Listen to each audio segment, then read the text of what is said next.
But if you want to look at it from the historical perspective, we run into a lot of problems.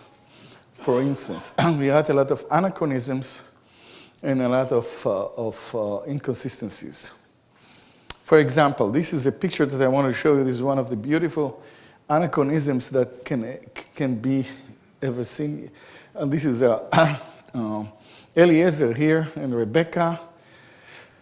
And Eliezer is on his way, on his mission to find the wife of Isaac.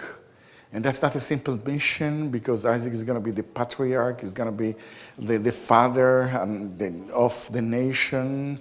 And she must be somebody very special in order to be the wife of the patriarch, or the wife of the one who would found the nation. So Eliezer doesn't know how would he find this wife of the designated matriarch of Israel. And God tells him, don't worry about it, I'll give you some signs. You're going to go to the city of Haran. There's a well, stay next to the well, and the young lady that will come to the well and will tell you, I will draw water to you and your 10 camels, which are up here. To you and your 10 camels, I will draw water from the well. She is the one. So he went to the well, he was sitting, and here comes the lady, and she says to him, I will draw water for you and your camels.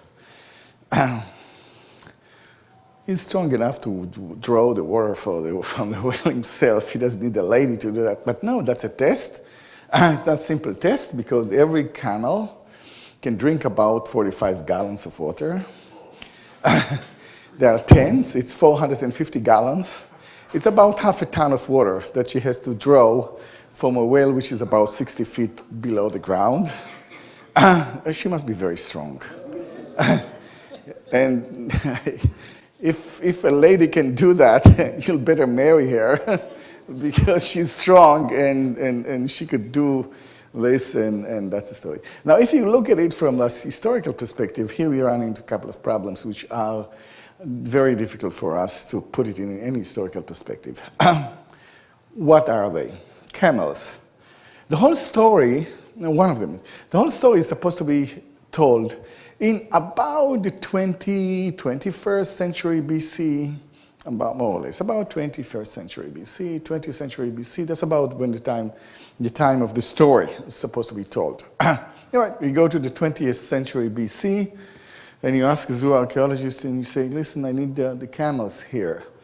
Camels, can I use camels in this picture, 20th century BC? And the zooarchaeologist will say, no, you can't. Why? They were domesticated only in the 10th century BC, 1,000 years later. And then, okay, so maybe I'll put donkeys here instead of camels. How about the rest of the story? How about a whale? No. Whales were not excavated before the 10th century BC, another problem.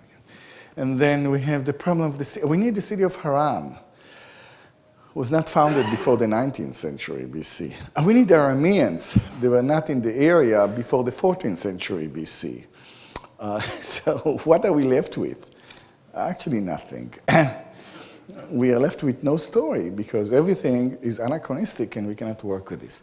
So the same thing with the rest of the story. So we cannot go for historical perspective, not from the literature. From the literary part, it's a beautiful story. We can study all kinds of things about the literature, but not from history. Historical perspective, it doesn't work.